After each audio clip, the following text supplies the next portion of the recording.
এই মিয়া ওই দিন যে আপনার গরু জাঙ্গ ভাত গেছে আমি ভাত খাইতে লইছি আমি ভাত বেড়ে দিছি আমার লগে যে আপনার গরু ভাত খাইছে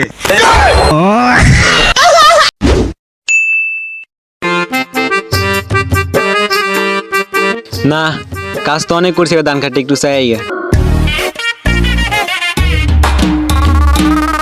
আল্লাহ সব শেষ চাষ না মানছে ছাগলে আমার ধান গাছটি খাই কি এসছে ও মানছে তো জলে জলে আমার ধান গাছ দেখে মানছে জলে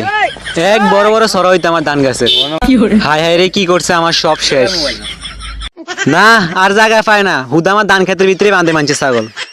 ক্যাশ ছাগল মানছে আজকে খবরটা পাইলই তারপর এর লগে বুঝা পড়া হইব আমার এই আব্বা আন্না কি এরেন কি আব্বা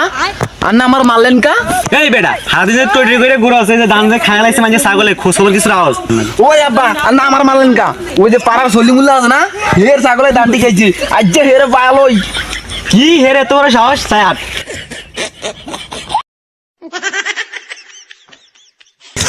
কি রে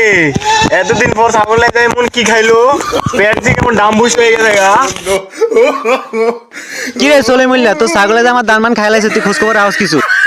বুড়া তো ভালোই হয়েছে সোনা তো মানুষের ক্ষতি কম করস না কি কোন ভাই একটু না খাইছে তাইলে কি এরকম করন লাগবো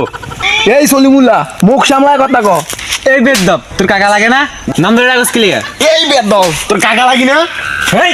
তুই বেশি কথা কইস না দেখছিস কেন তোর সামনে তোর আব্বে কত কত বালাগ্রা মানুষ সম্মান দেয় দেখ বেশি কথা কইস না তুই এই মিয়া ওই দিন যে আপনার গরু জাঙ্গ ভাত গেছে আমি ভাত খাইতে লইছি আমি ভাত বেড়ে দিছি আমার লগে যে আপনার গরু ভাত খাইছে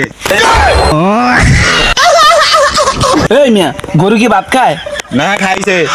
ভাই ফাও ফেজল ফেলে না তো জানেন তো জান হ্যাঁ দেখ কেলাম তোরে বেটা দেখ কেলাম বাইগা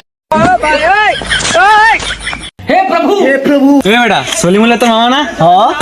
হে চুদির বেটা যে আমার ধান খাওয়া লাইছে ছাগল যে আমার ধান খাইছে এটা কোনো বিচার হইছে আস্তাগফিরুল্লাহ ব্যবহার এত খারাপ হ্যাঁ উচিত কথা কইলেই তো খারাপ